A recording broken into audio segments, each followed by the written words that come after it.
Welcome back to the Smarter Marketer podcast, brought to you by Rocket Agency. I'm your host, James Lawrence.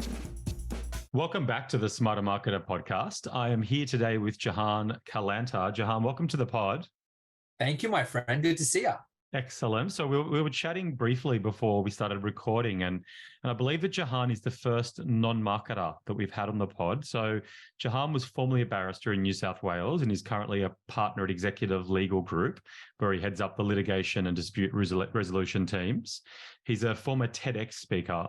And I think most relevant to the conversation today, Jahan jumped heavily into TikTok a bit over 12 months ago, and he's basically become one of the platform's most successful case studies in Australia.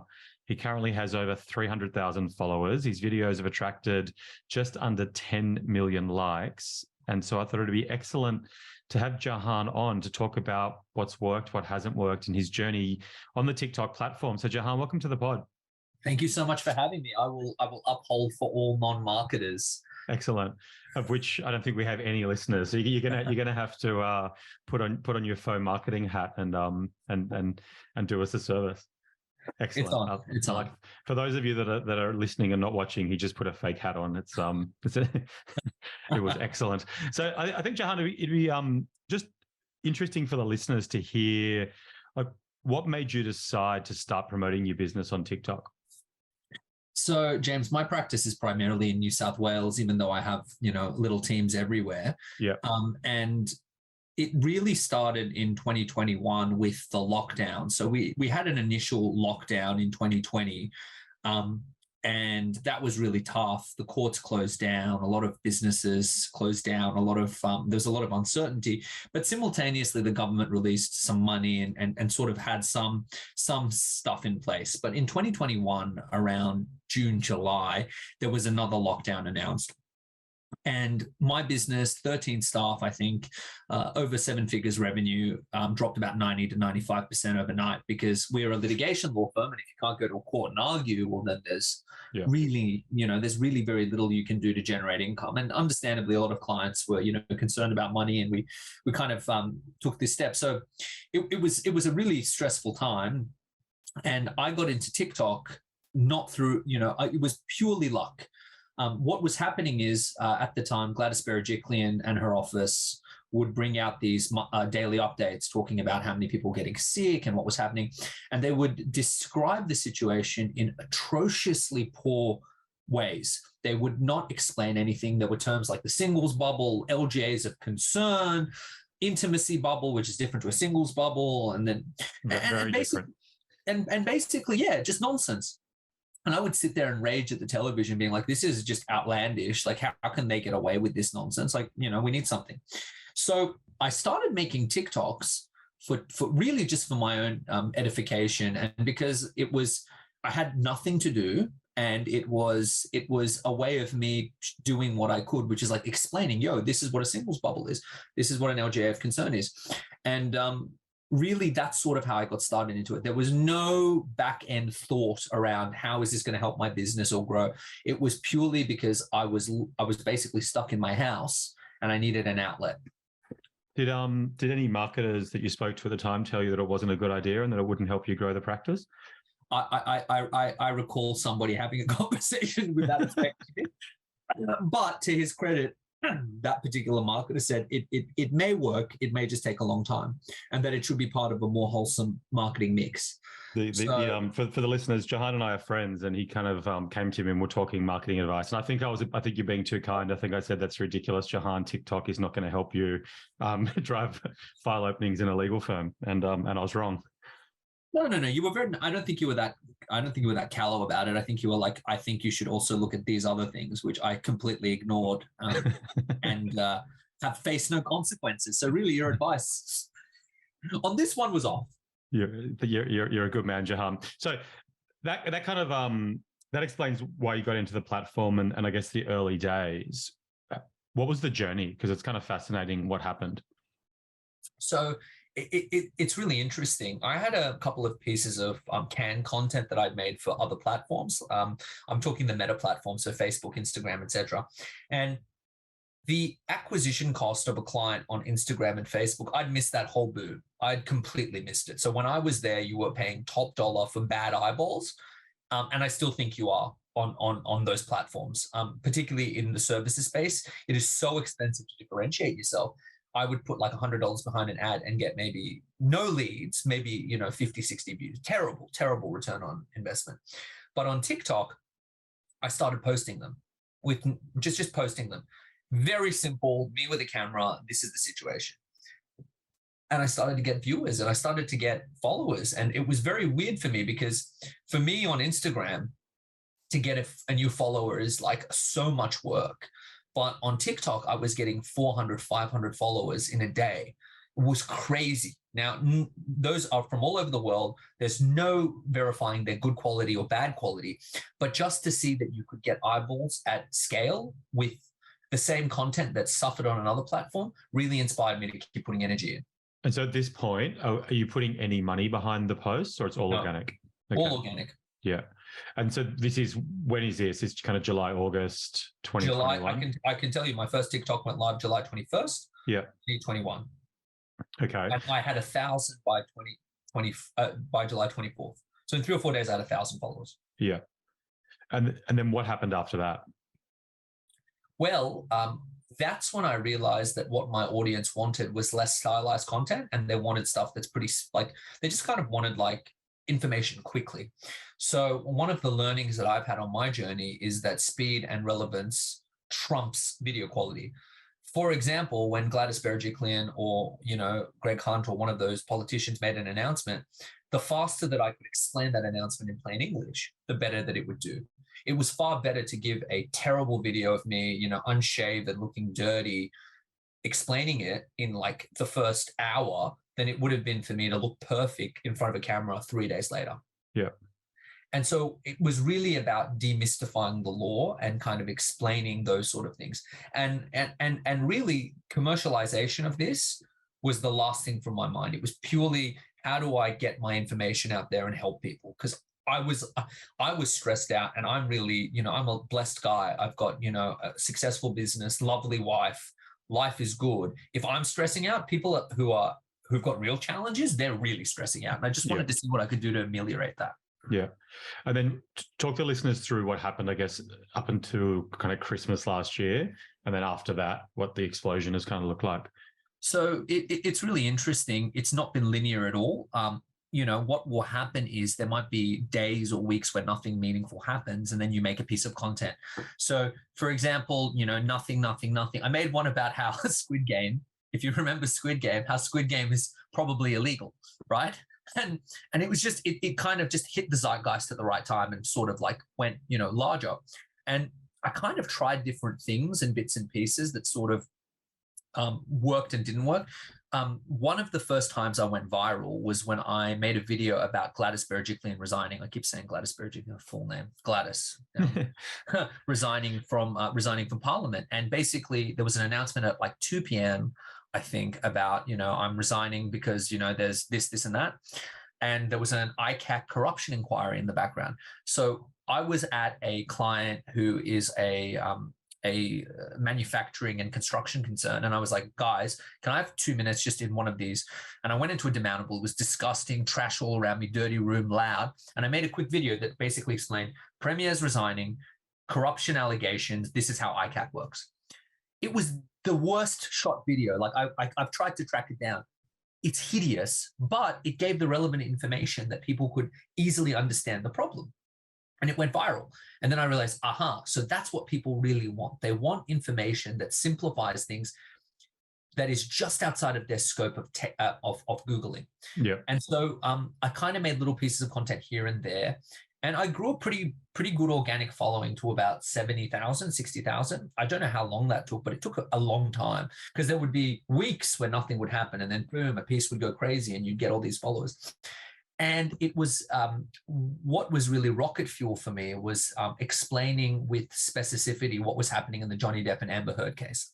That to me was the moment my content really went global. And it's bizarre. Even explaining it to you now, it's bizarre that a suburban lawyer in Sydney was the authority for many people on litigation in a Virginian case between two Californian actors. Even saying it out loud is ludicrous, right? I get that. I'm 100% aware of that me going well on this platform is like winning the lottery and being like, well, you should just invest in lottery tickets. It doesn't work that way. It was a lot of luck, but that was kind of the thing that shot me, I guess, into the stratosphere and really built up, I would say now, a global following. And like, so I think at the moment you've got about 300,000 followers, let's call it 10 million likes of your videos.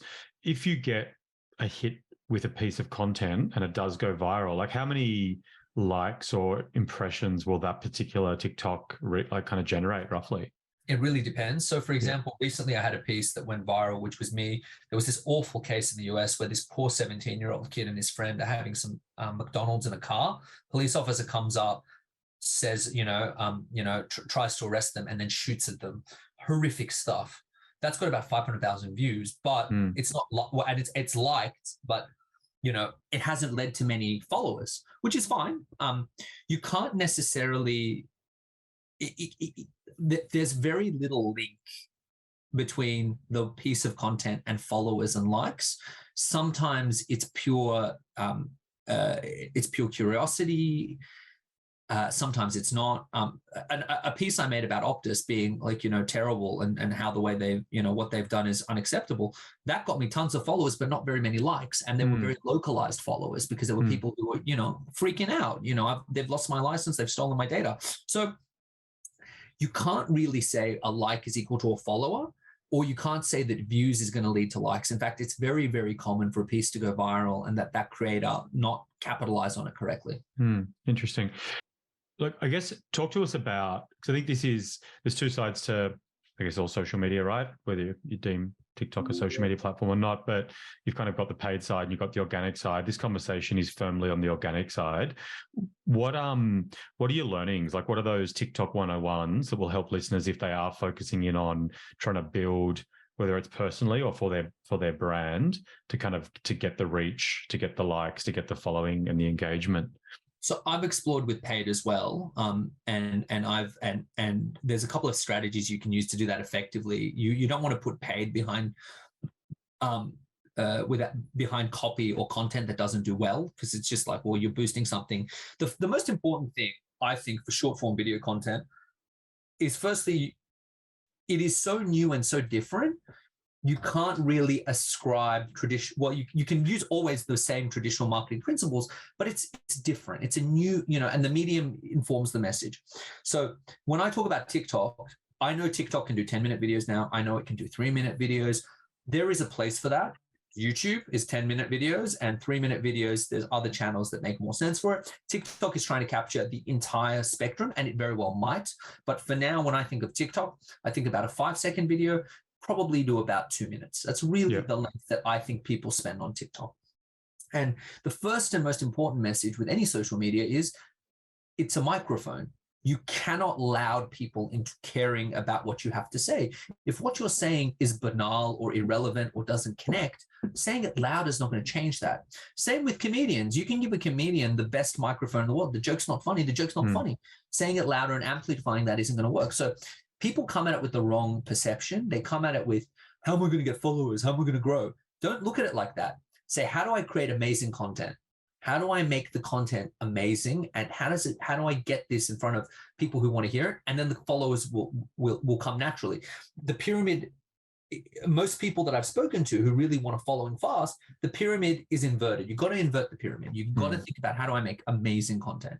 And I think that's something that brands struggle with, right? Because I think they come at it either rehashing content from other platforms, or the nature of the platform is that it is different, right? And I think the creative has to be presented in a way that it hasn't before, and it has to push the envelope of a lot of style guides and tone of voices, and some organizations just unwilling to do it. So they come in with this clearly brand first kind of message, and it just doesn't resonate, right?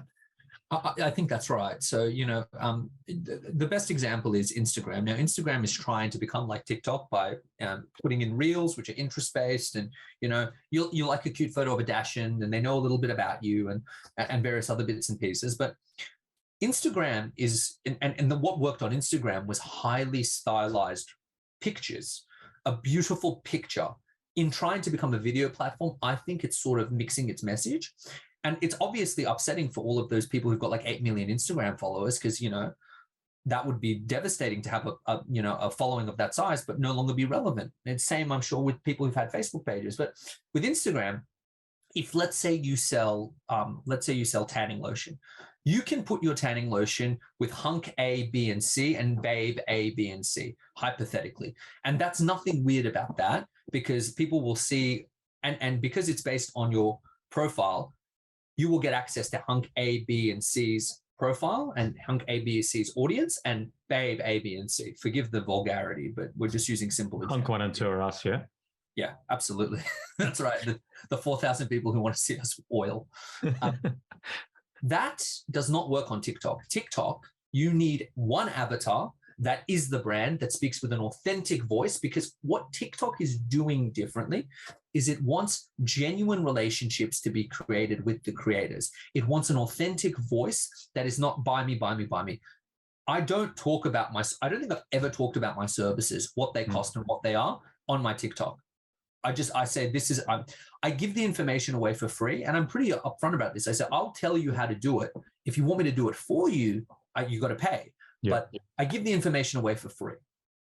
And with brands and stuff that I see, the only exception being Duolingo, who killed it on TikTok because they created a beautiful, irreverent image to go with their brand. But usually it's garbage. It's just it's nonsense. It's like, oh, look how fun where we work is, rah rah rah. It doesn't work. It's a good point. And we had Katie Richardson from Uni Days come on recently and the topic was basically marketing to Gen Z. And we kind of got to that point, which was, if you're not going to engage properly with that demographic, don't come in at all. Like, don't come in and try to overlay content and collateral that has worked on other platforms and speak in a way that, or try to kind of mimic the voice of the generation, because they just smell a phony. And I think that's what we're seeing from a TikTok viewpoint, which is, if you're not willing to play the way it needs to be played, just don't engage. Absolutely. Yeah. I agree with that fully. I mean, I think that's a really good way of putting it out there. If you're not going to play properly, don't play.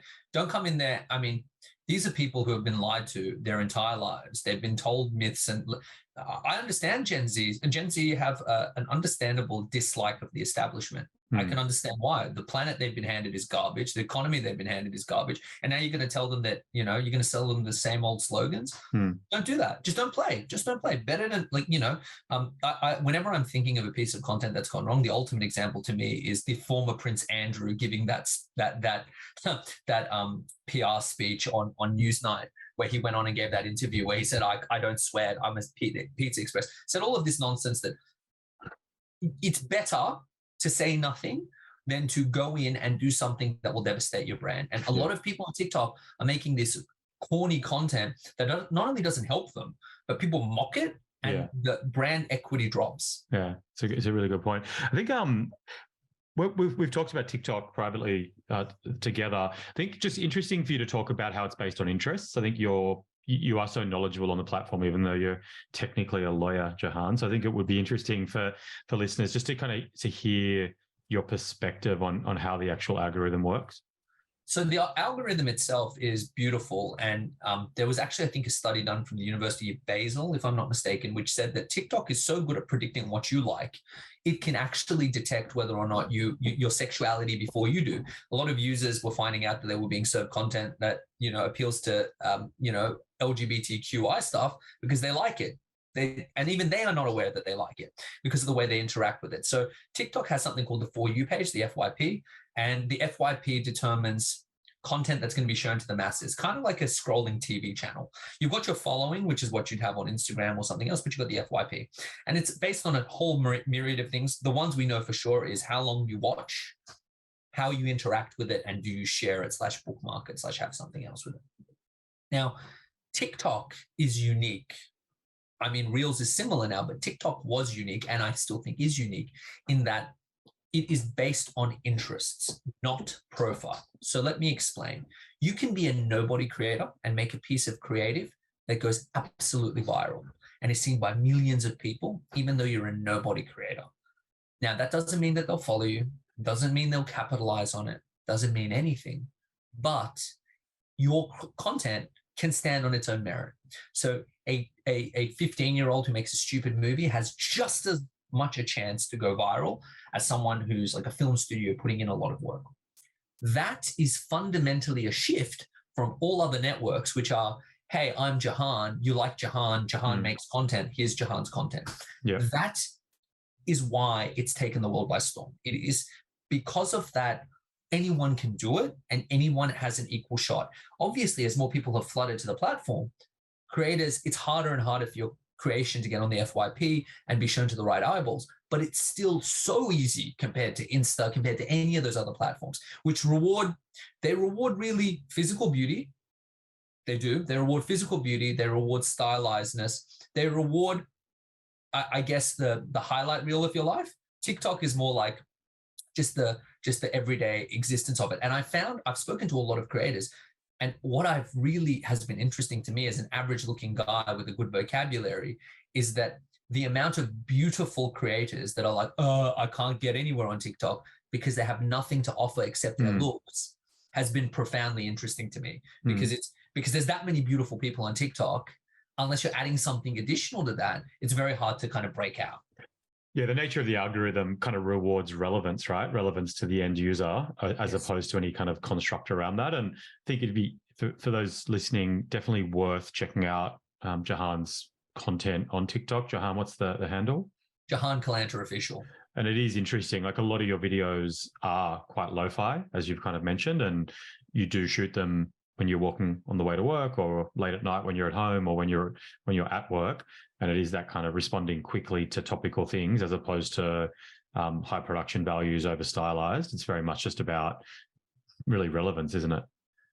All I'm trying to do is demystify the complexities of the legal landscape for people. And that's very hard for, I mean, if you're not a content creator yet, it's okay. But if you were a traditional content creator, your content was, I'm beautiful or I'm interesting. Look at how I interact with this context. TikTok's kind of turned that on its head, because like no one, a beautiful person eating a sandwich is not as relevant as, say, the guy who makes the sandwich, who may be gross, but he can explain the sandwich really well. That's it. And it's really interesting because it's kind of, there's always a place for arousal and attraction in any social media. It's always going to be the case. But the rise of the subject matter expert, the SME in this space, has just been amazing, because I'm watching TikTok today and it was like, hi, I'm a fourth generation laundromat owner and I'm going to teach you how to do your laundry because you probably never learned. I was like, yeah, I never did learn. Why do we separate our colors and our other ones? Well, if you wash with cold water, this is this. And I'm just like fascinated by this. Or like, I'm a hobbyist beekeeper. Let me tell you about how honey's made. These are interesting things. It's where I wanted to steer the conversation next, because I think you've obviously changed my perception of how TikTok can be used in a B2B context, right? And B2C and B2B for yourself. But I think there is this misconception out there. Firstly, A, TikTok is a platform for kids, and B, the TikTok, maybe it works for B2C brands, but probably only a small subset, and is completely useless for B2B. But I think just to kind of unpack that, I think there's the really interesting case study of the lolly shop down at Circular Quay that basically relied heavily on tourist trade coming into the store, started doing pretty similar approach to you, just pumping out videos of them making candy or lollies. And it just went completely viral, blew up in the States, and kind of beautiful kind of as COVID kind of ripped in and lockdowns and border closures kind of killed their retail trade. Their online e-commerce just completely boomed just by showing the kind of behind the scenes look at how they make confectionery.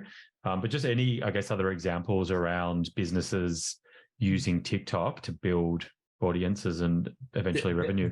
There are so many. I think it's called Sticky's Lolly Shop, if I'm not mistaken, and that's exactly what happened. Sticky's was a bricks and mortar retailer that relied upon tourists coming and actually candy is quite beautiful to watch being made. You've got the taffy being pulled and somebody like da da da da da and pushing out all the pieces. And I think it was the daughter of the owner was just filming them, putting it upline, and people watched it and thought that's cool. And then it kind of got into the zeitgeist. Snoop Dogg actually purchased a bunch and gave it. And that's the really cool thing. And I'm sure we'll talk about this later, but the ability for creators to kind of connect and create relationships is quite profound. But there's more than I can tell you about a B2B context. To answer the first thing is, yes, it did start off as a young person's. It definitely started off as a young person's platform. That's no longer the case. I think somewhere like 12% of the world uses TikTok daily. That's crazy if you think about it. Many people that are older, I can't tell you the number of retirees or people in their 50s and 60s who've reached out to our practice saying, I'm getting divorced. I know you do family law. Can you help me? It used to be kids getting caught with like a little bit of, naughty stuff. Now it's that, which is really interesting to me to see that the thing has exploded a little bit in that direction. And we've had TikTok come out to rocket, and you look at the demographic change just in the past 12 months. It's kind of, I think it was 46% of users 12 months ago were, I think, maybe 18 to 23 or under 23, and that number has dropped as you see usage through the upper age demographics move through. So it's definitely like the data backs up exactly what you've just said. And it's also for a B2B context, like there is a lot of subject matter experts on there who are like, hey, there's one, the name escapes me, but fundamentally this person sells large machinery to other machinery concerns and talks about just, hey, this is my machinery and this is how it works. It's gone gangbusters. It's gone absolutely gangbusters. Professional services is a great case study for TikTok, and it's because of this. In the office that I occupy in town, there are 4 other lawyers' practices just like mine. They can all do basically the same thing. We all argue your case, we fix your problem. The difference is the people inside that practice. That is what you can showcase exceptionally well in TikTok, if you're prepared to put in the work and create that kind of avatar and create that sort of relationship. But fundamentally, professional services are professional services. If accountant A and accountant B can both fix your books, and if in a perfect world, accountant A and B would come up with the same number, right? Why pick accountant A over accountant B? Well, if you've got a digital relationship with accountant A, you've seen accountant A help so many people through their problems. You've helped accountant A has been really useful in getting this understanding. You go to accountant A versus accountant B you know nothing about. And to your point before, it's every single Australian that earns income lodges a tax return. Every Australian business lodges BAS and whatever else. And these are things that we're not experts at, that it can be difficult to Google the problem. And if you create content that actually helps people in their day-to-day or solves problems, you can get traction, right? Absolutely. And look, like I said, when I started, I mean, the interesting thing for me for TikTok in my funnel, it's, yes, there's awareness. It helps. Of course, there's a few leads that come in there. But to me, it's far, far, far more useful in intention and consideration. The difference for me has been, back in the day, before I was big on TikTok, people would waste my time. They'd make inquiries that wouldn't go anywhere. They would say, I'm coming for a meeting and not show up. I haven't had a no-show for the last year because people are like, I want Jahan. I want to work with him. I know this guy. They formed a relationship with my avatar, which is very similar to me. I'm on TikTok about 10% more than I really am. I'm just a hammed up slightly version of myself. But all of this content is real. A little bit more emphasis on certain parts of me, but fundamentally the same. They like that person. They want to work with that person.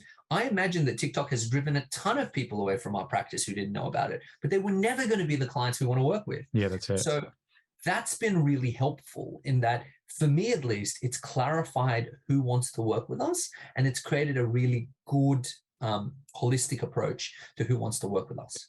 And can we talk a little bit about the impact on, I think, you personally, that personal brand of yours, being stopped on the street, and then also just how it works in terms of opening up new files and new matters for the firm?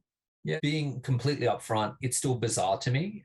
I was at a wedding on the weekend. Somebody came up to me and said, I love your content. Can I get a photo with you? I'm like, I'm just some guy. And it's interesting because as a subject matter expert, I've been a lawyer probably about 10 years now, about 8 before TikTok, 7 or 8 before TikTok. And like I've toiled in absolute obscurity, you know, running these cases in rural courts or like, you know, filing applications about stuff overseas. No one cares about that whatsoever. They're all sort of interested in what's happened kind of post TikTok. And it's really cool because what I believe I have done is I used to think people just didn't care about the law, and I now realize that was misconceived. People have never had it explained to them in a friendly manner. And what I think what I'm doing and what other legal creators are doing is creating an education piece around here are your rights. Here's how rights work. There's this thing called the Constitution. Constitution says this, but the Constitution doesn't cover state stuff. State stuff's different. And really kind of simplifying it and giving civics in little bite-sized chunks. And I think I think it's given people an improved quality of life. And for me personally, it's really nice, particularly for me, it's more around young people who've come up and said, hey, Jahan, I never thought I'd be a lawyer because, I have this or I have that, but you talk about how you've got ADHD and anxiety and you're doing it. And, you've been so open about that. It's really inspired me. That's, I guess, been the really cool part, that just telling my story as if I would to anyone has created, I guess, belief that people can live a different life. Yeah, but it has had commercial impact, right? Like you kind of talk Absolutely. And I think the other interesting thing is often it's the partner of the person that's been done with the traffic violation or the drug possession charge or whatever. I think maybe unpack that for our listeners. Sure. So it's funny. My audience now skews highly female to male. And I believe that's for a few reasons. One is because my content tends to be salacious in nature and talks really about things like celebrity breakups and stuff, which is more interesting, generally speaking to a female demographic. That being said, I have heaps of male fans. Yeah, that's right. When you and I fight. But more importantly, I think that as a general proposition, there is more interest in understanding how things work from women. I believe that to be the case. Men just want the problem to go away. I'll pay you, fix it. Women, on the other hand, want to understand their options. They want to have things understood in a way that makes sense to them. And they may be a little bit more, they do more research in the buying process. What has happened, when it used to be men, they just call me up, young guys, hey, I got caught, help me. Now it's like, hey, my husband's in more serious trouble. Can you help us? These are the factors. And you have to create your content in a slightly different tone. There's a different tonality than speaking to a 35-year-old professional who might be married to a professional who's in trouble versus that of speaking to a 25-year-old tradesperson or an 18-year-old tradesperson who's male. The tone has to shift and change. The good thing about TikTok is, I would love more data, but the data it gives me is sufficient for me to understand sort of how those things work. And in terms of, is there more leads? Yes, but are the leads sufficient to justify the additional workload? They are not. They really are not, because there's a lot of extra work you have to do in being an influencer, particularly if you do the kind of stuff that I do. It really is a lot of work. But for me, it's the consideration piece. It's the fact that people now take me seriously as a subject matter expert.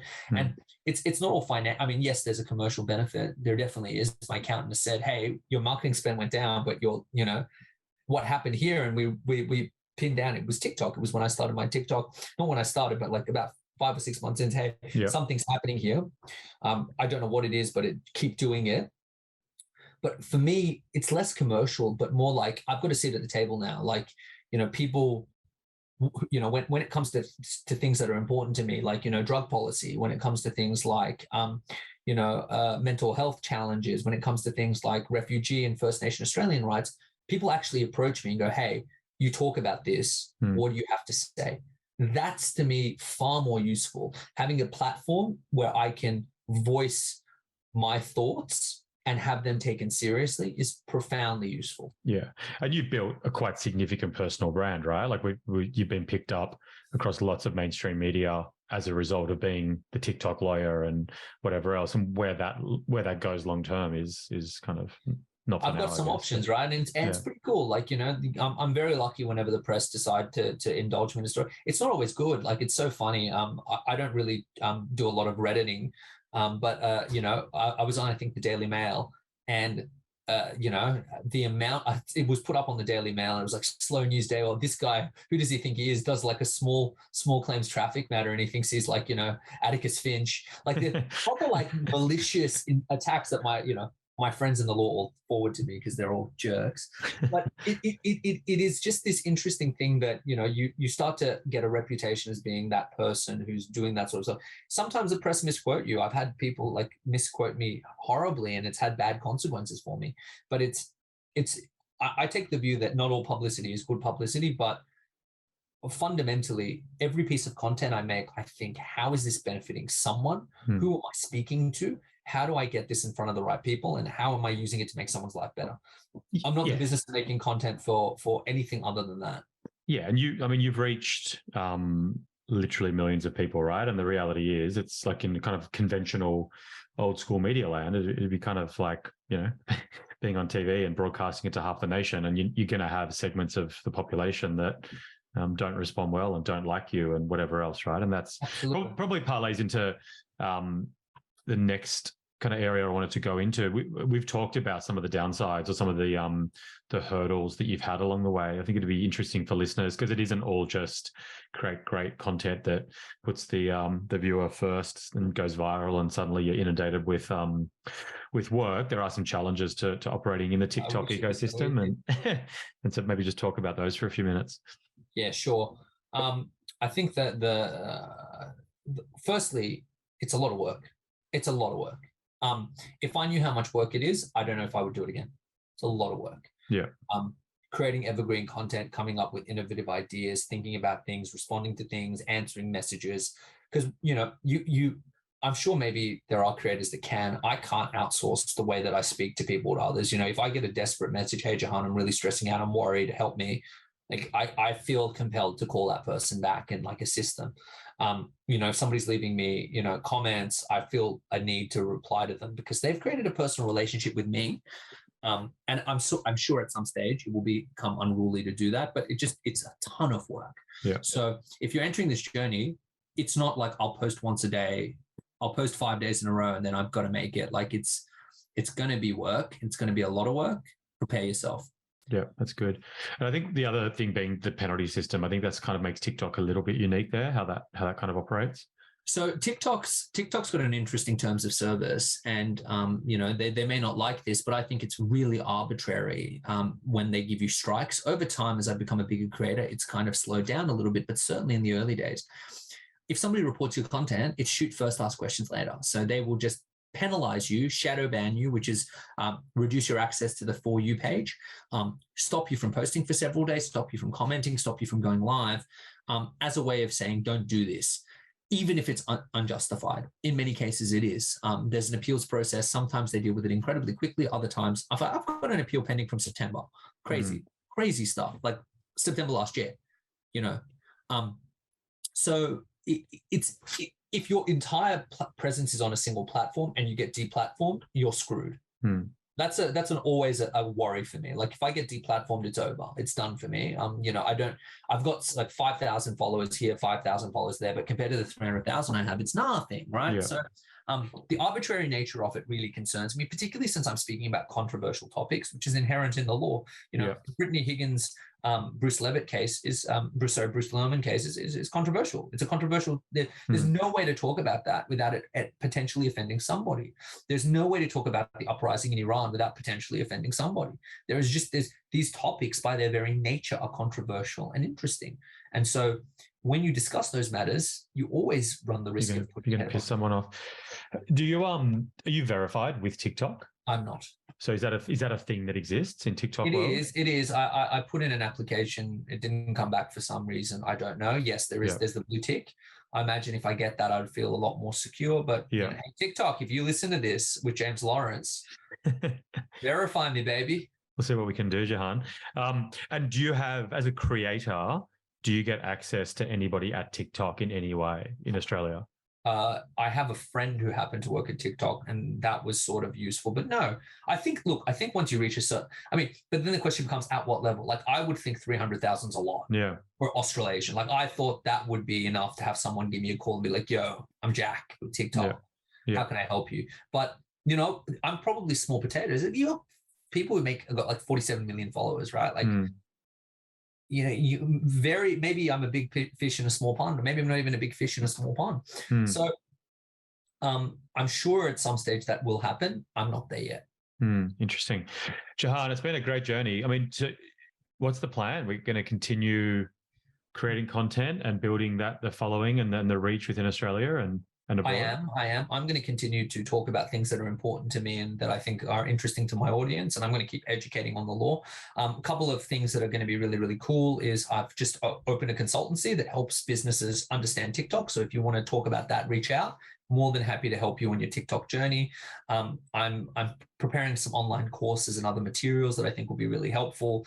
And just to kind of make the explicit, So as a non-marketer who's come at it from a different angle, it's really interesting because I've got a lawyer's brain working on what is fundamentally a marketing question. Yeah. And so I've developed, I guess, a lot of structure that's probably standard in your world, but to me is very foreign. Yeah. So, how do I get that in enough people's hands? Because the reality is the world needs more subject matter experts. The era of asinine banality is past. People want people who can explain things and who get things and who are passionate.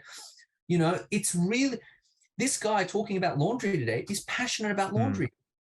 That's contagious, man. It's contagious to watch this guy talk about, hey, this is how I keep my socks from splitting up.